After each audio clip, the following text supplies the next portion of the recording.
Hello everyone, I am Nupur. Welcome to my channel castle of dreams. मैं आज आई हूँ एक बहुत ही बिग अपडेट के साथ। मैं थोड़ा सा एक मंथ लेट हो गई हूँ।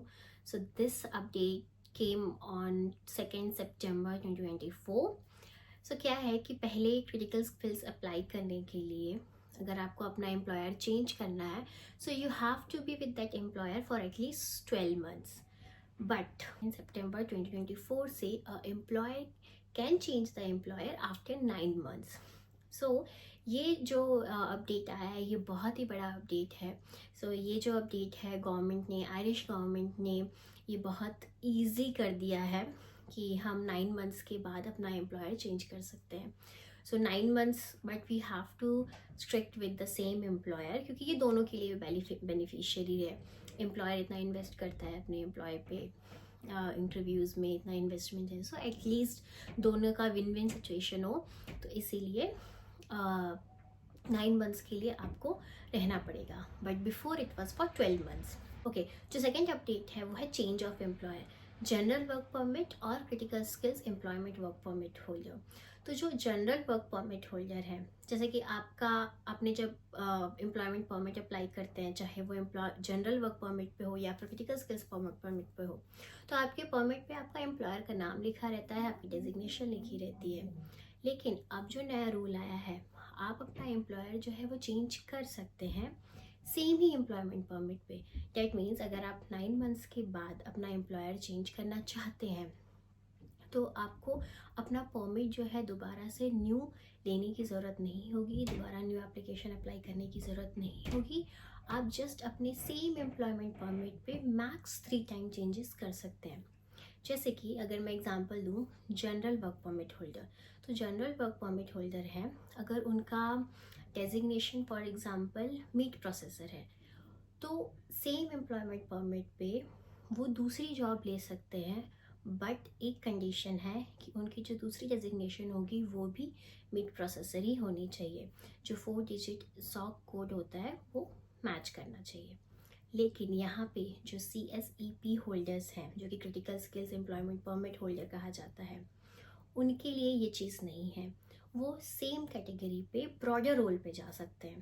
दैट मीन्स अगर कोई सप्लाई चेन एनालिस्ट है, अगर कोई इंजीनियरिंग रोल में है, तो वह इंजीनियरिंग की ब्रॉडर कैटेगरी में जा सकता है। बस उसका जो 3 डिजिट सॉक कोड है वो मैच करना चाहिए। जैसे कि आप अपना एम्प्लॉयर चेंज कर रहे हैं, तो जो ड्यूरेशन होगी, आप जो न्यू एम्प्लॉयमेंट परमिट अप्लाई करेंगे या फिर उसमें जो चेंजेस करवा रहे हैं, मॉडिफिकेशन करवा रहे हैं, मीनवाइल जो 2 मंथ्स तक आपका जो परमिट है, जो करंट परमिट है, वो वैलिड रहेगा। तो एज इट इज़ आप उस पर कंटिन्यू कर सकते हैं। जैसे कि मैंने बताया कि जो मैक्सिमम नंबर ऑफ टाइम्स आप सेम परमिट पे आप अपना एम्प्लॉयर चेंज कर सकते हैं वो है 3। दैट मीन्स आप 3 टाइम्स सेम परमिट पे आप अपनी मॉडिफिकेशंस, अपना एम्प्लॉयर, अपनी डिटेल्स को चेंज करवा सकते हैं। दूसरा पॉइंट ये है कि जो आपका कॉन्ट्रैक्ट है, जब आप भी एप्लीकेशन के लिए जब आप अपनी एम्प्लॉयमेंट परमिट को ईमेल करेंगे, जो कि मैं आपको लास्ट में बताऊंगी कि क्या ईमेल आईडी है और अपने डिस्क्रिप्शन में दे दूंगी, तो वो करने के लिए आपका जो न्यू कॉन्ट्रैक्ट होगा वो आपका एम्प्लॉयर और आपको दोनों को साइन करना है। जैसे ही आपका न्यू परमिट इशू हो जाता है, विद इन 1 मंथ आपको अपना न्यू एम्प्लॉयमेंट स्टार्ट करना है। बट आपको अपना न्यू एम्प्लॉयमेंट तब तक स्टार्ट नहीं करना है जब तक कि आपका न्यू वर्क परमिट इशू होके ना आ जाए। बट एक चीज़ और है, लेकिन अगर आप ऐसे एम्प्लॉयर को मूव कर रहे हैं, चेंज कर रहे हैं, जो कि पहले की चीज़ों को सेटिस्फाई नहीं कर रहा है, जो सेम कैटेगरी में मैच नहीं कर रहा है, जो सॉक कोड है वो मैच नहीं कर रहा है, इन दैट सिनेरियो आप अपने ओल्ड मीन्स आपका जो करंट एम्प्लॉयमेंट वर्क परमिट है, आप उस पर वर्क नहीं कर सकते, आप उसमें मॉडिफिकेशंस नहीं करवा सकते। You have to get a new employment work permit. For example, आप सप्लाई चेन एनालिस्ट है, तो इसका सॉक कोड होगा लेट सपोज 123। पर अब आप चाहते हैं कि आप अपना डेजिग्नेशन चेंज करके डेटा एनालिस्ट में जाना चाहते हैं, तो ये कम्प्लीटली 2 डिफरेंट डोमेन क्राइटेरिया हो गया। ऑल्दो ये सेम क्रिटिकल स्किल्स में फॉलो करता है, but is a 2 different things, 2 different SOC code. So in that scenario आपको न्यू एम्प्लॉयमेंट परमिट लेना ही पड़ेगा।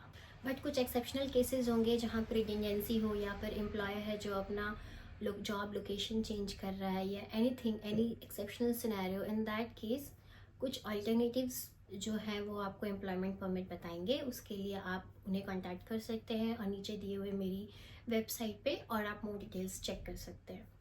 सो ये है main important points. But what if आपका विद इन एन ऑर्गेनाइजेशन आपका डेजिग्नेशन चेंज हो जाता है, आपका सैलरी हाइक हो जाता है और any changes related with in your organization. Let's suppose आप एक कंपनी है, आप उसमें काम कर रहे हैं। लेट्स सपोज एक ABC कंपनी है, आप उसमें काम कर रहे हैं। आपकी उसमें डेजिग्नेशन है, again I will give you the supply chain analyst. उसमें आपकी डेजिग्नेशन है सप्लाई चेन एनालिस्ट और आपकी सैलरी है 1 to 3। लेकिन आपके पास सेम एम्प्लॉयमेंट परमिट है, आप उस कंपनी में बहुत टाइम से काम कर रहे हैं। अब लेकिन आपका सडनली क्या हुआ कि आपका प्रमोशन हो गया, आपकी डेजिग्नेशन चेंज होगी। फॉर एग्जांपल अब आपका हो गया सप्लाई चेन सीनियर एनालिस्ट और आपका सैलरी भी हाइक हो गया।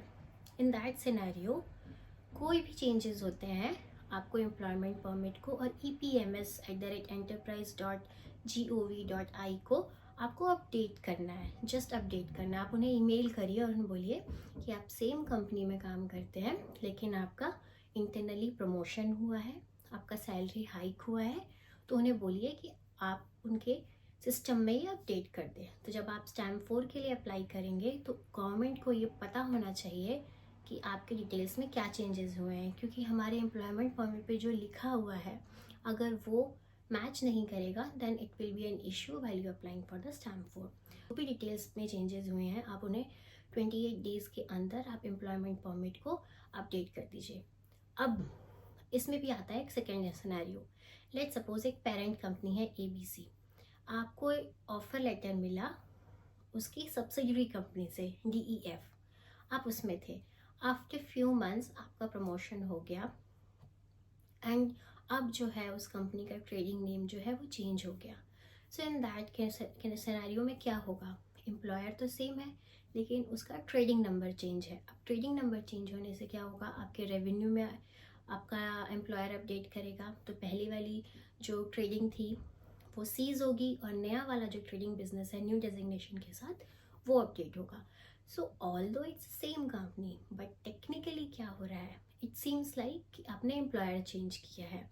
अब आपने एम्प्लॉयर चेंज किया है तो it looks like it's a confusing कि क्या करना है।